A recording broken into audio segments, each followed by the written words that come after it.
5 បទបង្ហាញស្ដីពីរចនាសម្ព័ន្ធដើម្បីពង្រឹងការយល់ដឹងជាសាធារណៈឲ្យកាន់តែស៊ីជម្រៅអំពីប្រព័ន្ធសភានិងយន្តការកសាងច្បាប់នៅកម្ពុជា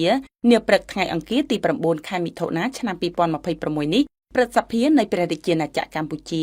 បានទទួលស្វាគមន៍យ៉ាងកក់ក្ដៅចំពោះគណៈប្រតិភូសាស្ត្រាចារ្យសាមណនិស្សិតនិងនិស្សិតមកពីសាកលវិទ្យាល័យជាតិបាត់ដំបង NUBB ចំនួន83អង្គនាក់ក្នុងកម្មវិធីទស្សនកិច្ចសិក្សាស្វែងយល់អំពីរចនាសម្ព័ន្ធទូនីតិភារកិច្ចនិងដំណើរការនីតិកម្មរបស់ព្រឹទ្ធសភានៅសារភក្តីវិក្រម1នៃព្រឹទ្ធសភា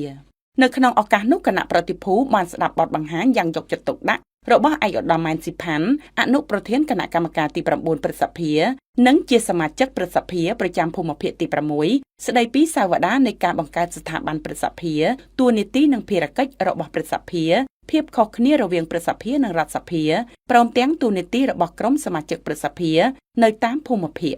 ឯកឧត្តមក៏បានផ្ដល់អនុសាសន៍ដល់សាមណនិស្សិតនិងនិស្សិតឲ្យបន្តខិតខំសិក្សារៀនសូត្រពង្រឹងសមត្ថភាពនិងគុណភាពធនធានមនុស្សសម្រាប់បម្រើការដល់ការអភិវឌ្ឍប្រទេសជាតិព្រមទាំងលើកទឹកចិត្តឲ្យយកចិត្តទុកដាក់ថែរក្សាប្រើប្រាស់និងលើកកម្ពស់ភាសាខ្មែរឲ្យបានត្រឹមត្រូវស្របតាមអត្តសញ្ញាណវប្បធម៌និងប្រពៃណីជាតិខ្មែរ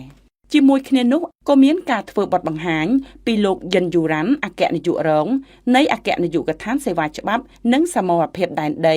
ស្ដីពីដំណើរការនីតិកម្មរបស់ព្រឹទ្ធសភានៃព្រះរាជាណាចក្រកម្ពុជា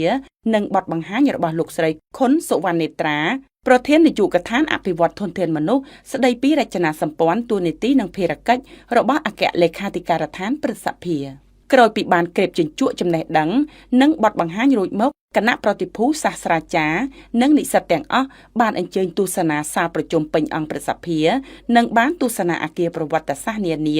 នៅក្នុងបរិវេណព្រឹទ្ធសភាតាមរយៈទស្សនកិច្ចសិក្សានេះគណៈប្រតិភូសាស្ត្រាចារ្យនិងនិស្សិតទាំងអស់បានទទួលនូវចំណេះដឹងផ្នែកច្បាប់និងប្រព័ន្ធការងារសភាយ៉ាងទូលំទូលាយ